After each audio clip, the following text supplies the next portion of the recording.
नमस्कार दोस्तों, मैं हूं रेलवे टेक्नीशियन अरुण और स्वागत है आप सभी का हमारे YouTube channel railway technician Arun में। दोस्तों, क्या आपको भारतीय रेलवे के मिलने वाले कर्मचारियों के फैसिलिटीज़ के बारे में पता है? नहीं तो आइए आज जानते हैं। दोस्तों, भारतीय रेलवे के कर्मचारियों को मिलने वाले फैसिलिटीज़ के मैं अपने लिस्ट नंबर 1 में जॉब सिक्योरिटी को रखा हूँ। भारतीय रेलवे या भारत सरकार के किसी भी सेक्टर में एक बार जॉब लग गई तो परमानेंट रिटायरमेंट तक आपका जॉब सेट है, कोई आपको निकाल नहीं सकता है, बशर्ते कुछ कंडीशन और शर्त है।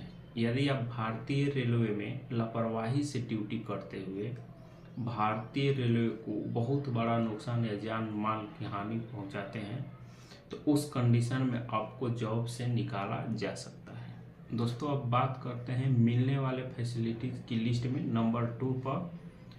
तो मैं अपने लिस्ट में नंबर 2 पर वेतन को रखा हूँ। देखिए दोस्तों, आप कहेंगे कि वेतन को क्यों? काम तो कहीं भी करेंगे तो वेतन मिलेगा ही मिलेगा, लेकिन रेलवे के वेतन को समझ लीजिए। 7th पे के हिसाब से अभी आपको ग्रुप डी का भी जॉब मिलता है तो कम से कम 34 से 35 हज़ार आपको वेतन बनता है, ठीक है। जबकि 10 पास पे आप किसी भी प्राइवेट कंपनी में जाएंगे तो इतना वेतन नहीं मिलेगा।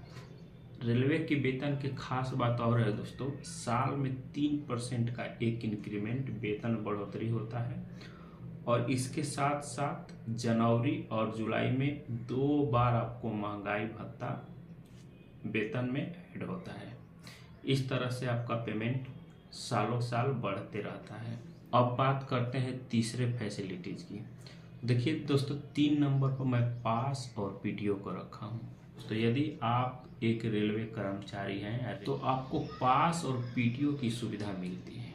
लेवल 1 से लेकर लेवल 5 तक दोस्तों थर्ड एसी का पास और पीटीओ मिलता है। लेवल 6 से लेवल 9 तक नॉन गजेटेड है तो आपको सेकेंड एसी के पास और पीटीओ की सुविधा मिलती है।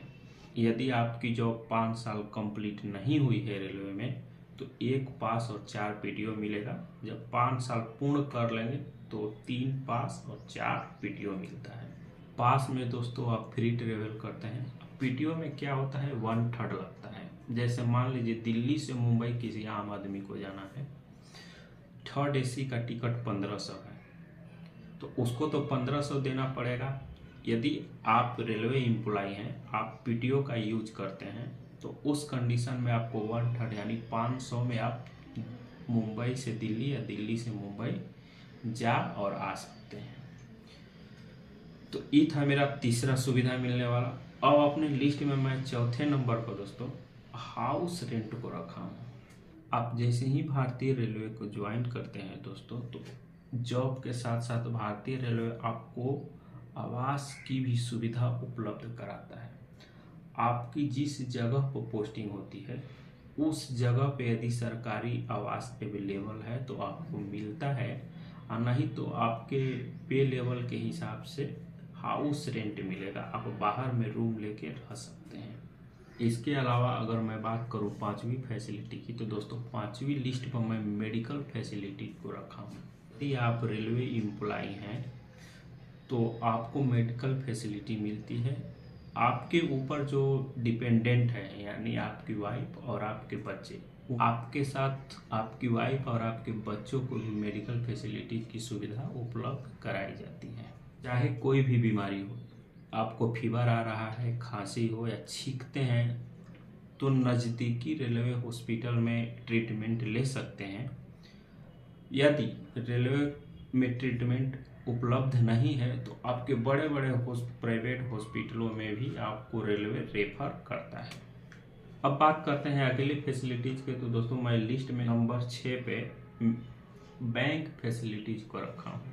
दोस्तों रेलवे का अपना निजी बैंक भी होता है। जो भी कर्मचारी हैं वो उस बैंक में अपना खाता खोल सकते हैं, उस बैंक से लोन ले सकते हैं आसानी से। जैसे मान लीजिए आपको 5-6 लाख की अर्जेंट ज़रूरत है तो आपको एक दिन में भारतीय रेलवे लोन उपलब्ध करा देता है। बहुत ज़्यादा डॉक्यूमेंट या वेरिफिकेशन की जांच नहीं। जैसे आप बाहर लोन लेने जाते हैं तो बैंक आपको जांच करता है सिविल स्कोर क्या है, आप पे कहीं लोन तो नहीं है, इस सब की जांच रेलवे नहीं करता है, आपको इजीली लोन उपलब्ध करा देता है बहुत ही कम रेट ऑफ इंटरेस्ट पर।